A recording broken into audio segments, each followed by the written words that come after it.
Nikompana Milaroni. Rock beat. Of course I feel like I'm dreaming.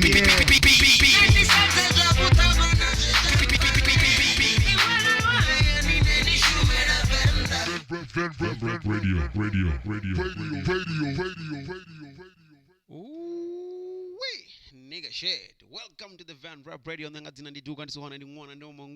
You know, so we're already, man. I give you the best of the best out of the rest. Namusi, we're checking out this track, man. This track. Varandomufuna ngari zini za milioni. Ndazochira kuchirunga mbilu nidofa man. Merani kule. Ngongwana mas. So yeah, man, this track it's a very dope track.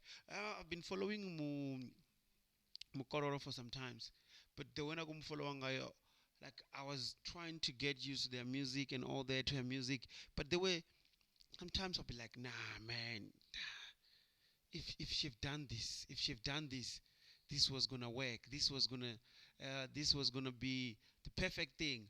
But what happened was like with time goes on, she improved her music. The music kept on improving, and as I'm speaking right now, and go wuzango, Inda, uko drop as you told. She's giving her the music, but she felt tricky. But the fair enough rango, mukololo kwita. So I'm gonna let you listen to the track. If he ndomufunanga reasons a million, yeah, the million. The track feature DJ Taki. DJ Taki was the mumbulori de la muna producer that track. Ela track ya basta kanda ngari oskia pusha makadzi ya sika wule gere geni musachi toma. Ni komba ela track ela fi chanda.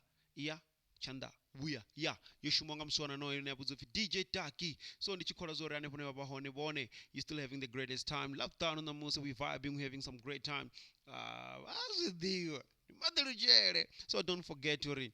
When it's like this, you can download free music at www.renderfiles.co.za, at www.vanrapradiostation.co.za. Me ushamranduzo about to let me give you this track. But the fair is already gomba komba ndi chiri mukololo uko dia zupio ni amba so zupio. There'll be a music video probably dropping soon.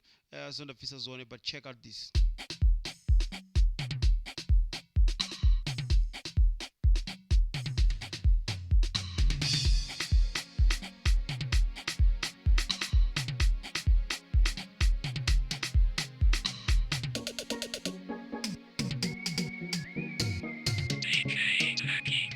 Booyah.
yeah vho ḓipfhela ni songo shumisa mbiti yes ndi lufuno lwo ralo songo shumisa mbiti ho munna ndo mufuna nga reason dza million ho mufumakadzi ndavhela ndo mufuna nga reason dza million yeah ndi mukololo. She's one of the upcoming artists vhane you can see uri huna improvement kha zwithu zwoṱhe zwine a khou shumana nazwo, from the videos, the tracks, na the appearance yawe, everything she's doing it nga nḓila yavhuḓi. So ndi a kholwa zwo ri hanefho hune vha vha hone tshidulo tshi tshi ita zwifhio zwine ya ri khou ngo ri tea ri tshi jigajiga so ya ndi tshi kholwa zwo ri hanefho hune vha vha hone hayi ahuna na zwiṅwe, you're gonna go support her vha ḓo thetshelesa muzika wawe because she's one of the few people vhane when I look at it hayi man hu khou itiwa zwithu zwavhuḓi, hu khou itiwa zwithu zwa vhukuma, hu khou shumiwa worldwide. Ndi a tenda zwo ri vhathu vhanzhi vha ḓo mu receiver vha ḓo mu ṱanganedza muzika wawe nga nḓila ya vhugweṋa.